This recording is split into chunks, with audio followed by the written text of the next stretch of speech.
Well, hello there, ladies and gents. I'm Tammy Sipnewski. Thank you so much for popping by my channel.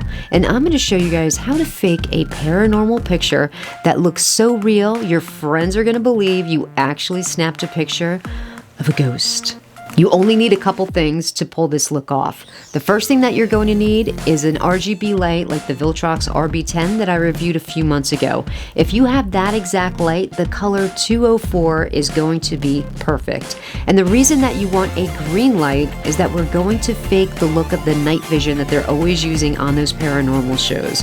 If you don't have an RGB light, you can use a regular light and put some sort of green film over it to throw that greenish hue. The next thing you're going to need is a camera that allows for long exposure, sitting on a tripod or something to stabilize it, because with long exposure shots, the camera has got to be absolutely steady.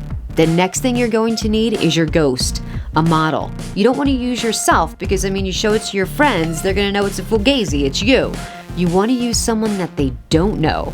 Maybe dress the person up in old-fashioned clothing or an old hairdo, put makeup on them to look extra special creepy, and that is going to add to the authenticity of your shot.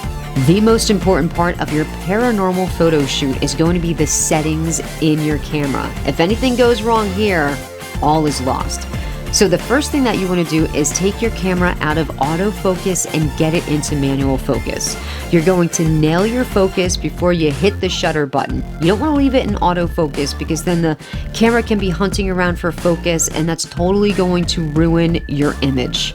The next thing you want to do is drop your ISO as low as it can possibly go. This is a Canon SL2, and the lowest that my ISO can go is 100. You also want to shut down your aperture as closed as you can get it. So even though this is an art lens of 1.8, I can get that to go all the way down to f/16, and that's perfect for this shot. Last but definitely not least is going to be your shutter speed. And I found that an 8-second shutter speed really works best for this image. So with a long exposure and 8-second shutter, what's going to happen when you hit the shutter button, the shutter is going to open on your camera. Instead of slamming shut like it does in a normal picture, that shutter is going to stay open for a total of 8 seconds. So anything that's in your picture that's an inanimate object, not moving, that's going to be perfectly in focus and still and looking regular.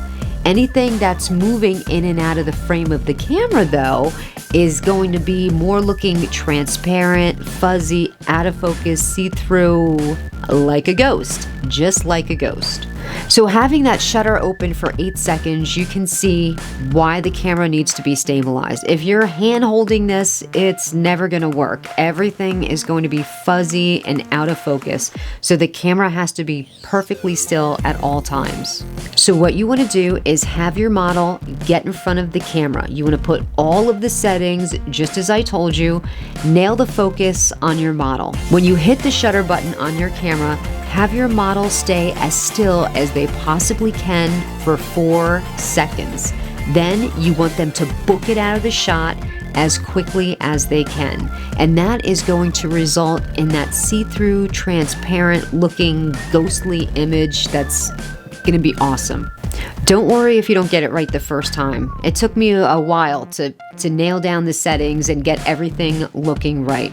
But setting up and fooling around with the camera, I think, is really half the fun. I like doing this kind of stuff. These are the same kind of settings that we can use for light painting, although we're going to use a little bit longer than an 8-second shutter speed, but basically the same kind of settings that we're going to be doing in the camera, and that's going to be in a later video. So just in time for Halloween, enjoy your paranormal photo shoot, and until next time, wear your sunblock.